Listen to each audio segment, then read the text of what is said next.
중국 대륙의 일부가 침몰할 수 있다는 지적이 나와 충격을 주고 있습니다.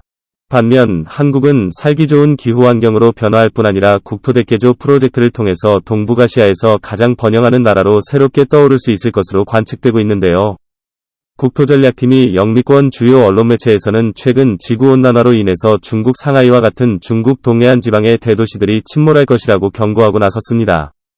이는 돌이킬 수 없는 상황이며 중국 해안과 대도시의 인구 1억여 명이 피해를 입을 가능성이 높다는 분석을 내놓았습니다. 특히 상하이 일대는 태풍이 자주 발생하는 지역일 뿐 아니라 태평양과 직방으로 뚫려있는 위치에 자리잡고 있는데요. 이 때문에 환태평양 조산대가 있는 일본 열도로부터 지진이 발생해서 높이가 5m를 넘는 쓰나미만 와도 상하이 수저우 등 유서 깊은 경제 대도시들이 바다 밑으로 침몰하게 될 가능성이 높다는 지적과 경고가 나오고 있습니다. 실제 해수면 시뮬레이터를 통해 수심 5m가 올라오는 자료를 살펴보게 되면 상하이를 비롯한 중국 동해 주요 지역 대부분이 잠기게 되는 상황입니다. 상하이 지역의 가장 높은 곳은 해발 고도가 6m에 불과해서 사실상 네덜란드와 같이 해수면 아래에 있다고 보아도 무방할 정도입니다. 실제 최근 들어 중국 동부 내륙 지방에서는 막대한 수해로 많은 민간인들이 피해를 입고 있습니다. 오랜 세월 홍수 피해로 각종 안전 인프라를 보강하며 내구력을 다져온 대한민국과는 다르게 중국은 급속한 경제 발전을 이룩했으나 안전 인프라의 수준은 다소 미비합니다. 많은 인구가 해안 하천변 도시에 몰린 중국으로서는 매우 치명적인 상황인데요. 최근 허난성 정저우시에서는 기록적인 폭우로 인해서 지하철 침수 사태가 발생해 많은 시민들이 지하철에서 빠져나오지 못해 안타까운 일이 발생한 바 있습니다. 정저우시 역시 중국 동부 해안과 인근에 자리잡은 도시로서 앞으로도 정저우시를 제외한 동부 연안 대도시에서 이러한 자연재해로 인한 피해가 많아지게 될 경우 결국에는 동부지역 해안선의 경계 자체가 바뀌게 될 수 있다는 경고가 나옵니다.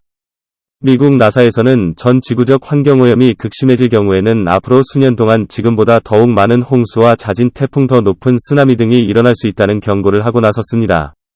이는 해수면이 낮은 중국 동부지방에는 매우 치명적일 것으로 분석되고 있습니다. 특히 전문가들은 중국의 지형 변화에 주목하고 있습니다. 한반도와 가까운 중국 동북지방의 주요 대도시들은 물의 대부분 잠길 것이고 한반도를 향해 손을 뻗고 있는 반도인 산둥반도는 중국 대륙과 뚝 떨어진 섬처럼 변화될 것이라고 지적하고 나섰습니다. 그런데 이러한 지형적 변화가 서해의 환경오염의 반전의 기회가 될 수도 있다는 흥미로운 분석이 나와 눈길을 끌고 있습니다. 현재 서해 바다는 세계적인 오염된 바다로 악명이 높은 상황입니다. 그 이유는 중국 대도시에서 서해 방향으로 내뿜는 미세 플라스틱이 서해 바다를 뒤덮고 있고 이것이 순환이 되지 않아 서해 바다가 썩어가고 있다는 것입니다. 세계에서 가장 오염물질 배출이 많은 하천 순위의 압도적 1위가 중국 양쯔강으로 나타났을 정도로 서해의 환경오염은 매우 극심한 상황인데요.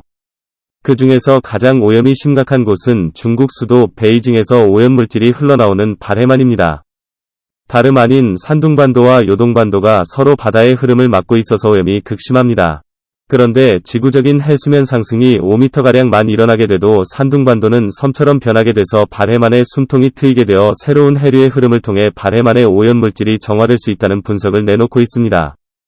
산둥반도 북쪽의 발해만과 남단의 자오저우만을 이어주는 좁은 해협이 생길 것이라는 분석으로 이렇게 되면 한반도 옆에는 일본섬과 산둥반도 섬이 각각 자리잡게 되는 흥미로운 지정학적 환경이 만들어지는 상황이 연출되는 것인데요. 실제 중국 정부에서는 2000년대 초부터 산둥반도를 섬처럼 만들어 부하이 강과 산둥반도 남다리 도시 칭다오를 연결하는 폭 200m의 대운하를 건설하여 부하의 말이 오염물질을 정화하고자 하는 계획을 하였는데요. 그런데 해수면 상승이 일어나게 되면 굳이 그렇게 할 필요도 없이 이 거대한 해역이 자연적으로 만들어지게 될 수 있습니다. 한반도도 안전하지는 않은 상황이지만 중국 동부 해안에 비교하면 마치 천국과 같은 환경인데요. 그 외에도 한국은 지형적 특징으로 인해서 국토대개조 사업을 통해 더욱 안전한 환경으로 변모될 수 있다는 전문가들의 제안들이 나옵니다. 그린피스는 지구적 해수면 상승 현상은 인천공항을 비롯한 수도권 저지대를 침수하게 만들 것이라고 구체적인 시뮬레이션까지 제작하여 강력하게 경고하고 나섰습니다.